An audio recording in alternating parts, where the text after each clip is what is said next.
SMT Nation, it's your boy, the SMT. Thanks for tuning in to watch this edition of the channel. We're going to be talking about Spectrum Auction 110. This is really important. I wanted to make sure I got this out to you all. There was a story that picked up last week about the potential of Spectrum Auction 110 not reaching the reserve. Thus, it would create what's generally referred to as a dead auction. If it doesn't meet the reserve, it creates a whole conundrum of what's going to happen to it, right? The licenses would not be distributed and assigned to the bidders, the successful bidders, and then we'd have a whole slew of problems on our hands. And the fear was that the demand wasn't there, and then companies were dropping like Verizon and T-Mobile or whoever. And it turns out that is absolutely not true. The speculation was, number one, unfounded.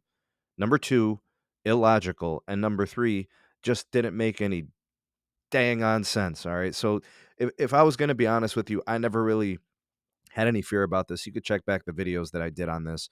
It just didn't make sense. It didn't add up. So Spectrum Auction 110 for the 3.45 gigahertz. It's 100 megahertz of it. They're in, these blocks that companies can purchase. We figure AT&T is going in hard. They're going to go 40 megahertz national. Companies can get 10 megahertz blocks. We figure Verizon's going to go big in certain markets. They'll probably back themselves up to cover up any potential C-band deficiencies where Block A and B and C don't fulfill it right away. And then we figure T-Mobile might be doing the same thing. And of course, Dish as the new entrant, they need spectrum. It just didn't make any sense for there not to be a demand. And you'll see here, $16 billion. It surpassed, I think, the reserve yesterday. And it is now over 16 billion. And there are still several days left to go. So we've got 33 qualified bidders still involved. We've got the products with supply less than demand. So the demand being greater. I mean, it's still there. There's tons of demand. There's where supply and demand are equal. And then there is the metric for supply greater than demand, which is a much smaller number. And then you'll see some of the total unsold blocks. And there's still a long way to go. And we've already surpassed the reserve price. No fears. I don't think there ever really was any. I spoke to some of those that I trust within the industry, the analysts. They echoed the same thing. So it kind of just, gives you confirmation that this was never really there. I'm not sure why some of the media speculated about this. Sometimes I think it's just for, clicks. It's just for getting people to read. And, speculation is more entertaining than just the whole hum of a spectrum. Maybe that's what it is. But I had to update you guys on it. All right. There is not going to be any deading of any auction.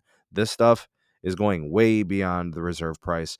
I'm still sticking to $30 billion. I mean, we're just a couple of weeks in and we're already at 16 billion. So I'm saying it's going to approach 30 billion. I'm sticking to it. What say you? What do you think of the story, the situation, the reserve price being met already? Where do you think it ends up? And what's your take on this whole situation? Sound off in the comment section below. You all are the voice of the people, the SMT Nation. Let your voice be heard. Subscribe for more content if you like these types of videos and you want to stay up on what's going on in the networks and the carriers, the national mobile network operators. And of course, do me a solid if you want to help out the channel. You hit the like button and you share it. That helps out a lot. Thank you in advance. Check out the links in the description for the Patreon page, the Twitter handle, and my email.